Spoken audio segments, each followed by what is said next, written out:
I'm back up here 250 feet in the air near the top of one of my favorite old growth trees.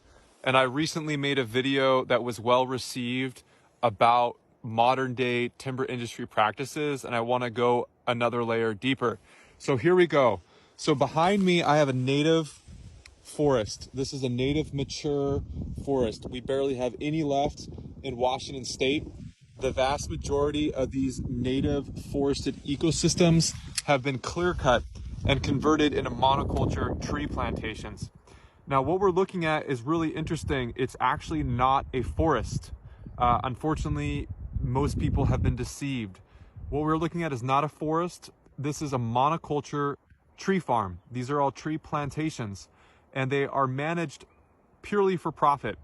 They are not even managed for maximum wood volume, and they are not managed for maximum jobs either.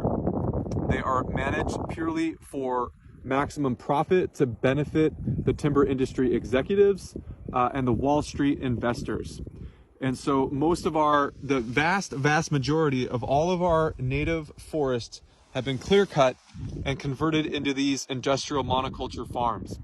Now, along with the issue of them being managed purely for profit, the other issue is that this type of forest management practice is the cause for our mega wildfires, also cause for major droughts in the summer and floods in the winter. Because when you remove the native forested ecosystem down to the bare earth, the hydrological properties, the hydrological capabilities of these native forests is destroyed. And so you have massive runs of water in the winter. When it rains, all the water just pours down on these hillsides, and instead of being absorbed into the forest soil and root system, it just gets swept directly into the river. And not only do you get floods, but all the sediment from the topsoil is washed away. So all of this healthy topsoil that has literally taken hundreds and hundreds and hundreds of years to build up is washed away. And when you get sediment in the river, it also kills salmon habitat. Okay. So there are so many issues, right? The eradication of biodiversity, the cause of major drought and floods, and the cause of megafires, because these native forests actually evolved with fire. They evolved with fire, and they were also evolved through fire with the stewardship of the native people of these lands. We are in Nooksack territory, and the Nooksack people cultivated much of these lands, and we are also in deep wilderness as well, endless deep wilderness in front of me. But as you can see, we are talking just endless miles and miles and miles and miles and miles of clear cuts and tree plantations. It's such a mess. It's such a mess. And what's really fascinating is that a forest management practice called ecological forestry, really pioneered by Jerry Franklin, Dr. Jerry Franklin. Ecological forestry is about being able to have a healthy wood economy. We need wood. We need wood for homes, for wood products. We are way too wasteful, and we are way too disrespectful with the amount of wood that we consume. So number one, we need to be more respectful about the materials that we extract from this earth and use them less frivolously. Disposable culture is horrible, so we need to make a concerted effort to respect the materials that we get from the earth. And we need these materials for many reasons.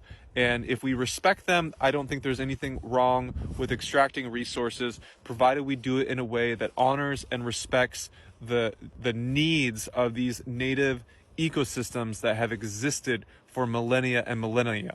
And so ecological forestry actually produces more timber than this management practice. It produces more timber volume, meaning we would be able to extract more resources from the forest and supply more jobs, because in order to do that, we need teams of people to go in and extract the wood elegantly without disrupting and destroying the ecosystem Whereas this practice, you go in and you just ravage everything. It's quick and dirty. You just get what you want and you bounce, which is super carbon intensive. You use these huge machines which eradicate jobs, right? The timber industry has dumped millions of dollars into machines, which means they don't have to pay as many people. So there is so much value to reforming our industrial practices revolving around forestry towards an ecological management practice.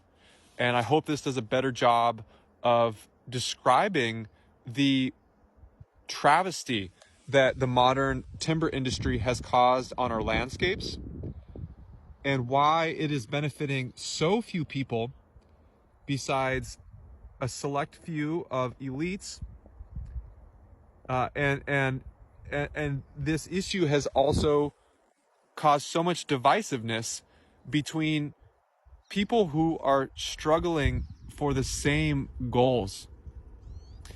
The timber industry has caused environmentalists to be against rural timber industry workers, and for rural timber industry workers to be against environmentalists, when ultimately we're all being screwed by the timber industry. Every single one of us. All of us are being screwed by the timber industry. It's not the environmentalists, it's not rural communities, it's not timber industry workers against one another. We're all being screwed. And our land is being destroyed right before our very eyes, and we are being lied to. There's another claim that tree plantations sequester more carbon. This does not account for the total volume already stored in these forests. It also doesn't account for the carbon that is required to extract these forests, all the heavy machinery to extract the wood, all the heavy machinery required to build these super carbon intensive roads as well. The amount of carbon, the timber industry is one of the biggest carbon creators on this planet, along with big oil. And yes, trees are a renewable resource, but native ecosystems are not renewable if you utterly destroy them. And the timber industry funded science where they claim that plantations sequester more carbon doesn't even account for the amount of carbon that is stored in the soil as well, which is the vast majority of it. Right? We think of carbon as being stored in the trees themselves, but so much is stored in the soil, which is then released. And there have been a lot of really cool studies, for example, by Beverly Law and Dominique de la Sala, about how tree plantations actually are a net producer of carbon for the first 20 years of their existence.